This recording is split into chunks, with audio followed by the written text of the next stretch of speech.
Hello guys, good evening. তো আমি, আমার হাজব্যান্ড আর আমার ছেলে চলে এসেছি আজকে রঘুনাথগঞ্জের ম্যাকেঞ্জি পার্কে। তো এখানে রথ উপলক্ষে মেলা হয়েছে আর 3 ভাই ঠাকুর এসেছে, সেই জন্য কীর্তন হচ্ছিল, সেই জন্য আরও আসা। তো এখানে এসে বেশ ভালোই লাগছিল, একটু কীর্তন শুনলাম আর শোনার পর ফুচকা জিলাপি খেয়ে চলে এলাম সোজা সদরঘাটে। তো সদরঘাটে এসে দেখছি এখানে ভুট্টা স্টল ছিল।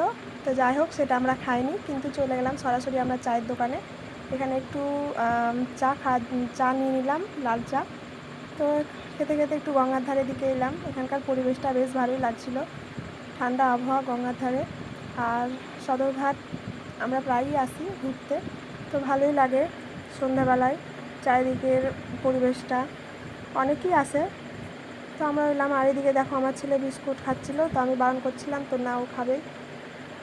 তো ওকে জিজ্ঞাসা করছি যে এবার কোথায় যাবে, তো বলছি আমরা মির্জাপুর যাব, দাদার বাড়ি, মানে আমার বাবার বাড়ি। তো আমরা এখান থেকে যাবো সোজাসুজি আমার বাবার বাড়ি।